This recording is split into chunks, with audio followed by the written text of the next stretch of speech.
Olha, hoje em dia é quase impossível, né? Qualquer papo sobre informação na internet, a gente acaba caindo no termo fake news. Virou meio que um termo genérico para tudo que parece meio esquisito, duvidoso. Mas será que é só isso mesmo? Para quem está buscando ir um pouco além, sabe? Entender melhor, sem ficar só nos rótulos, a gente tem um material bem bacana aqui. É um estudo acadêmico brasileiro, da área de ciência da informação, lá da UERGS. O título já dá uma pista. Por uma compreensão da desinformação sob a perspectiva da ciência da informação, da Bruna Heller, Grayson Jacobi e Jussara Borges. Então a nossa ideia aqui é mergulhar um pouco nesse estudo, né? E ver como essa área, a ciência da informação, ajuda a gente a enxergar a desinformação de um jeito mais amplo, mais complexo, com umas nuances que o termo fake news às vezes esconde. Qual que é a visão deles? Essa é uma discussão, assim, fundamental hoje em dia, porque a gente vive nessa tal sociedade da informação, né? Mas é irônico, parece que nunca estivemos tão vulneráveis à desinformação. Então, ir além do senso comum é importantíssimo. E esse estudo que você mencionou, ele faz justamente isso. Ele argumenta, e eu concordo, que ficar só no fake news é limitar demais a nossa compreensão. O problema é bem mais embaixo, tem raízes e formas muito diferentes. A gente precisa de um olhar mais analítico mesmo. Certo, então tá. Se não é só fake news, do que a gente está falando exatamente? O artigo ajuda a diferenciar os termos? Como é que eles organizam isso? Ajuda sim. O estudo está bem alinhado com o que pesquisadores de fora, tipo a Claire Wardle, já vem dizendo, sabe? Que fake news é um termo meio ruim. Problemático, né? Até porque virou arma política, né? E é muito vago. Eles propõem usar desinformação como um conceito maior, um guarda-chuva mesmo, que aí engloba, tipo, qualquer conteúdo que engana. Pode ser texto, foto, vídeo, áudio, até estatística manipulada, discurso que puxa a sardinha para um lado. Nossa, a variedade é gigante. E dentro desse universo da desinformação, eles destacam uma diferença-chave, que vem de autores como Dom Falles, o Luciano Floridi, que é entre desinformação e misinformação. A grande sacada está na intenção. Intenção como assim? Então, desinformação é quando a informação falsa é criada e espalhada de propósito, com a intenção clara de enganar, de prejudicar alguém, de manipular a opinião pública. Pensa, sei lá, numa campanha política que inventa uma história absurda sobre um candidato para queimar o filme dele. A intenção ali é óbvia, né? É prejudicar. Certo. Isso é o que a gente geralmente pensa como fake news clássica, talvez. A coisa feita de má fé. Exato. Já a misinformation, não. É quando a informação está errada, é falsa, imprecisa, mas quem compartilha não tem essa intenção de sacanear. É tipo alguém que recebe um boato antigo no WhatsApp e repassa achando que é notícia de hoje, sabe? Ou compartilha uma dica de saúde que viu num grupo, confia na fonte, mas a dica está errada. Ah, entendi. A informação é falsa, mas a pessoa que passou para frente não fez por mal. Ela mesma foi enganada, talvez? Agiu por impulso, por confiança. A informação em si é incorreta, mas não teve aquela malícia inicial na disseminação por aquela pessoa específica. O estudo até comenta que é difícil achar palavras exatas em português para isso. Sugeriram má informação para misinformation, mas ainda não pegou muito. O ponto central é esse. Disinformation tem intenção. Misinformation não necessariamente. Essa questão da intenção parece mesmo crucial para entender. Mas, na prática, deve ser um problemão saber qual era a intenção de verdade, né? Como provar? Nossa, total. É um desafio enorme, quase impossível às vezes. Mas ter essa diferença na cabeça, conceitualmente, ajuda a gente a entender os vários jeitos que a desinformação funciona. O estudo traz um exemplo ótimo para ilustrar essa dinâmica. Imagina assim. Uma família faz um vídeo super emocionante pedindo ajuda para tratar uma criança com uma doença rara. E isso, no início, é informação. Ok. Ok, um pedido de ajuda legítimo. Certo. Aí, infelizmente, a criança vem a falecer. Mas o vídeo continua rodando por aí. Pessoas bem intencionadas que não sabem o que aconteceu continuam compartilhando o vídeo. Nesse momento, ele vira misinformation. Por que misinformation? Porque a informação está incorreta, a criança não precisa mais da ajuda, mas quem está compartilhando não sabe disso. Não tem a intenção de enganar. Só está tentando ajudar, com base numa informação desatualizada. Entendi, transição. E a disinformation, como entra aí? Aí entra a maldade. Pensa que alguém pega esse mesmo vídeo que ainda comove as pessoas e troca o número da conta bancária da família pelo seu próprio número. Ah, Essa pessoa está usando um conteúdo que era real, mas agora está totalmente fora de contexto e adulterado com a intenção clara de enganar os outros e levar uma grana. Isso é desinformação pura. Percebe a diferença? nossa, ficou muito claro com esse exemplo. Muda completamente a figura. Pois é, e o interessante, que o estudo resgata lá do Floride dos anos 90 ainda, é que essa preocupação com a qualidade da informação, com falhas nos processos, sabe? Falta de objetividade, pouca fonte, informação incompleta, isso já era visto como um problema que gerava desinformação, mesmo antes dessa febre toda em cima da intenção ou da viralização na internet. Faz sentido. O problema é mais antigo e mais estrutural do que a gente às vezes pensa, focado só no digital. Mas isso me leva a outra dúvida. Hoje a gente tem acesso a mas tanta informação, por que parece que a gente está mais vulnerável? Não era para ser o contrário? É o grande paradoxo, né? O estudo toca nisso usando um conceito chamado economia cognitiva. É mais ou menos assim. Nosso cérebro, para dar conta do caminhão de informação que chega todo dia, ele busca atalhos. Atalhos. Em vez de gastar um tempão e energia mental para comparar fontes diferentes, ler tudo até o fim, checar os dados, a gente muitas vezes pega o caminho mais fácil. A informação que chegou primeiro, a que um amigo mandou, a que o algoritmo jogou na nossa frente. E o digital turbina isso, né? Tudo muito rápido. Exatamente. A velocidade vira um valor em si.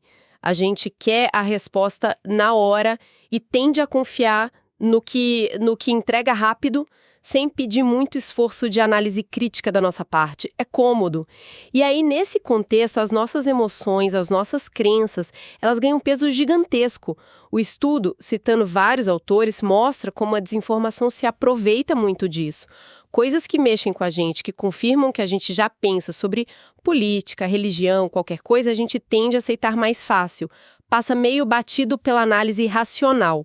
É a tal da pós-verdade que tanto se fala, onde a emoção vale mais que o fato. É bem por aí. Um cenário onde o fato objetivo muitas vezes perde feio para um apelo emocional ou para uma crença pessoal na hora de formar opinião. Então, a culpa não é só do algoritmo ou da plataforma, mas também de como a gente funciona, né? Como a gente processa tudo isso, especialmente sob pressão e com tanto estímulo. Isso, a tecnologia, claro, ela amplifica, acelera, cria novos formatos, mas a nossa vulnerabilidade está muito ligada a esses mecanismos da nossa mente, do nosso jeito de sentir e pensar. E tem um ponto interessante que o D'Ancona, citado no estudo, levanta. Talvez o que seja novo não é nem a mentira em si, mentira sempre existiu, né? Especialmente na política. Com certeza. A novidade talvez seja a nossa reação. Parece que a gente fica menos indignado, mais indiferente. Ou, pior ainda, às vezes até meio conivente, se a mentira beneficia o nosso lado, sabe? É um ponto preocupante. Muito. E é por isso que algumas autoras, como a Karlova e a Fischer, que o estudo menciona, elas criticam aqueles modelos antigos de como a gente busca informação. Porque esses modelos partiam do princípio que a informação que a gente achava era, na maioria, confiável. Hoje, online, a história é outra. A gente precisa levar em conta que tem muita informação viciada circulando e, claro, tem gente explorando essas vulnerabilidades de propósito, né? O estudo fala das motivações, tem a grana, gente que cria site de notícia falsa só para ganhar com anúncio, com clique. A motivação financeira. Isso. Tem a política, óbvio, para detonar um adversário, para promover um governo, para influenciar voto. Tem a social também, tipo, para se sentir parte de um grupo, para reforçar a identidade com aquela galera que pensa igual. E até psicológica, né? Você mencionou. Sim. Às vezes é autoafirmação, necessidade de chamar atenção, de se sentir importante por saber algo que os outros não sabem. A gente vê isso direto na polarização. Conteúdo feito sob medida para inflamar um lado contra o outro, ou aquelas manchetes super chamativas, puro caça-clique. Que às vezes a gente nem lê a matéria, né? Só a manchete. Exato. E o estudo até lembra dos planos de celular zero rating, que pioram isso. Às vezes você acessa a rede social de graça, vê a manchete, mas para clicar e ler a matéria aí desconta da sua franquia. Isso desestimula ir além, né? Nossa, não tinha pensado nesse detalhe. E tem até conflito de interesse na ciência. Indústria que financia pesquisa esperando um resultado favorável. Enfim, as motivações são muitas e se misturam. Por trás, tudo cria um caldo perfeito para a desinformação se espalhar. Bom, entendendo essa complexidade toda, o estudo classifica melhor esses tipos de conteúdo. Deve ter mais coisa além da mentira deslavada, né? Tem sim, e o artigo detalha isso super bem. Eles usam muito a classificação da Claire Wardle, de 2016. É um jeito bem útil de organizar, porque mostra que não é só verdade ou mentira, tem um monte de coisa no meio. São 7 tipos principais que ela identificou. 7? Quais são? Vamos lá. Primeiro, sátira ou paródia, sabe, tipo site de humor, meme. A ideia não é enganar de propósito, mas tem gente que não pega a ironia e acaba levando a sério. Quem nunca viu notícia do sensacionalista sendo compartilhada como se fosse real? Ah, clássico. Acontece direto. Segundo, conexão falsa. É o famoso clickbait. O título, a imagem, a legenda não batem como conteúdo de verdade. O único objetivo é fazer você clicar. Para gerar tráfego, né? Isso. Terceiro, conteúdo enganoso. Aqui a informação pode até ter um fundo de verdade, mas ela é usada de um jeito tendencioso. Selecionam só uma parte, distorcem, manipulam, para culpar alguém ou defender uma ideia. Tipo uma manchete que força a barra para dar um sentido diferente para a notícia. Esse é sutil. Quarto, contexto falso. Esse é muito comum. O conteúdo em si é real, uma foto, um vídeo que aconteceu mesmo, mas ele é apresentado num contexto totalmente diferente para enganar. Aquela foto de um protesto antigo usada para dizer que uma manifestação atual foi gigante, sabe? Sei, para inflar ou diminuir um evento. Exato. Quinto, conteúdo impostor. É quando alguém falsifica ou imita uma fonte conhecida para dar um ar de credibilidade para a mentira. Um site que copia o visual de um portal famoso, um perfil falso se passando por uma autoridade. Para pegar o nome emprestado, né? Isso. Sexto, conteúdo manipulado. Aqui a informação ou a imagem real foi alterada digitalmente para enganar. Foto editada, vídeo com corte malicioso e agora cada vez mais os deepfakes, né? Aqueles vídeos super realistas feitos com inteligência artificial que botam palavras na boca das pessoas. Assustador isso dos deepfakes. E por último, o sétimo, conteúdo fabricado. Esse sim é o 100% falso, inventado do zero, criado só para enganar e geralmente para causar algum dano. É o que a gente mais associa com a ideia de fake news mesmo, a história inventada. O ponto-chave dessa tipologia toda, sabe, é que a maioria desses tipos não é mentira pura. Eles usam pedaços de verdade, uma foto real aqui, um fato isolado ali, imitam uma fonte confiável, mas aí eles distorcem, tiram de contexto, manipulam. O que talvez torne até mais difícil de perceber, né? Mais perigoso que a mentira óbvia. Exatamente, fica mais insidioso. E o estudo ainda menciona rapidinho outras coisas ligadas a isso, citando outros autores, tipo Volkoff ou Pariser. Como a ocultação de informações, esconder parte da verdade de propósito. Deixar algo de fora. Isso. A sobrecarga informacional, que chamam de infodemia também, é tanto barulho, tanta coisa chegando, verdade ou mentira, que a gente fica perdido, não sabe mais o que é importante ou confiável. A gente se sente afogado em informação. Pois é. E o contrário também, a falta de informação, que pode ser causada pelas bolhas dos algoritmos, que só mostram o que a gente já concorda, ou pelo nosso próprio desinteresse em procurar visões diferentes. Realmente ajuda a ver que não é um bloco só de mentira. É todo um espectro de enganos, muitos bem sutis. E diante desse cenário todo, o que é ciência da informação, que é a área desse estudo, o que ela propõe? Tem um caminho, uma abordagem específica deles? Olha, a ciência da informação, ou CI, ela estuda o fenômeno da informação de modo geral, né? Então, a desinformação entra aí como parte do objeto de estudo deles. E o estudo deixa claro que, embora o alarme geral seja recente, a CI já pesquisa isso faz tempo, desde os anos 90, com trabalho sobre como avaliar fontes, como as pessoas buscam informação. Claro que intensificou muito agora com o digital. E a principal aposta da área, que o estudo bate bastante na tecla, não está tanto em solução tecnológica milagrosa ou só em lei. Está mais em fortalecer a gente, o indivíduo. A chave, para eles, está no que chamam de educação para a informação, ou, de um jeito mais completo, no desenvolvimento de competências infocomunicacionais. Competências infocomunicacionais? O que é isso exatamente? É só saber. Checar fatos, a ferramenta de busca. É mais. O conceito que o estudo apresenta junta duas coisas importantes. De um lado, a competência em informação mais tradicional.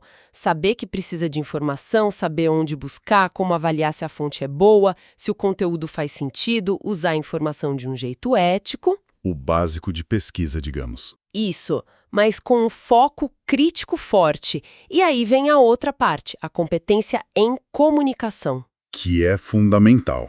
Comunicação. Como assim? É saber conversar sobre a informação que você achou. Saber trocar ideia, negociar o que aquilo significa com outras pessoas, construir um argumento que se sustente, trabalhar junto para produzir conhecimento e, principalmente, ter consciência da nossa responsabilidade quando a gente cria ou compartilha alguma coisa. Hoje, todo mundo pode ser um emissor, né? Verdade. A gente não só consome, a gente produz e espalha. Exato. E tem um terceiro elemento que eles destacam como essencial: as atitudes. Atitudes. Não adianta só saber como checar uma notícia, você precisa querer checar, ter a disposição para isso, cultivar assim, um ceticismo saudável, sabe? Uma curiosidade, uma abertura para ouvir quem pensa diferente, a humildade de admitir que a gente pode estar errado, é uma postura mesmo, uma postura crítica o tempo todo. Entendi. Então não é só a técnica, a ferramenta. É a postura, a vontade e essa habilidade de conversar, de dialogar sobre a informação. Isso é diferente daquelas ideias de só ensinar a usar um site de checagem, por exemplo. É diferente, sim. O estudo citando Mourão e Robertson, por exemplo, sugere que focar só na alfabetização midiática básica ou só na ferramenta pode ser meio raso, porque não mexe nas causas mais profundas, como a polarização que a gente falou, como a gente constrói nossa identidade em cima de certas ideias, a desconfiança geral nas instituições, na ciência. Entendi. Tentei mais fundo. Isso. A ideia das competências infocomunicacionais reforça aquele pensamento do Dominic Walton, de que informação e comunicação são dois lados da mesma moeda. Não dá para separar. Então, para combater a desinformação, a gente tem que agir nessa junção, fortalecer como a gente lida criticamente com o conteúdo da informação e também como a gente interage e se relaciona a partir desse conteúdo à comunicação. É por isso que alguns autores, como a Brizola e a Bezerra, que o artigo cita, eles veem essa formação toda como uma espécie de remédio contraceptivo para a desinformação nessa era de pós-verdade. Um remédio contraceptivo? Gostei da imagem. É tipo uma forma de imunizar a gente cognitivamente, sabe? Preparar as pessoas para navegar nesse mundo informacional que é super complexo e muitas vezes bem tóxico. Na prática, isso poderia ser desde analisar criticamente a mídia, as fontes, até fazer exercício de debate com argumento, projeto para produzir informação de forma responsável, um grupo. É uma visão bem mais holística, parece. Coloca uma responsabilidade grande no indivíduo, mas não só para detectar erro, e sim para toda a postura dele como consumidor, produtor e participante da conversa social. Fica claro que a responsabilidade individual é grande, né? É grande, sim, mas o estudo argumenta que talvez só apostar nisso não seja o bastante. A mensagem principal é essa. A desinformação é um problemão sistêmico, tem muitas caras, vai muito além do fake news e ela explora nossas fraquezas cognitivas, emocionais, nesse ambiente digital maluco. A ciência da informação traz essa ideia das competências infocomunicacionais como uma ferramenta-chave para dar mais poder para o cidadão nesse cenário.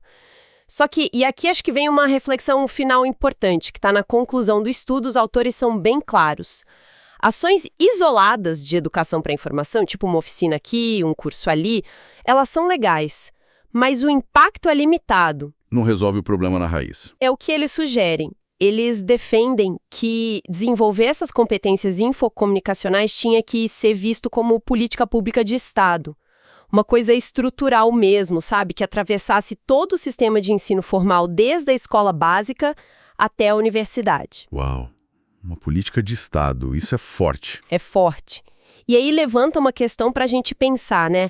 Até que ponto combater a desinformação é só uma questão de esforço individual?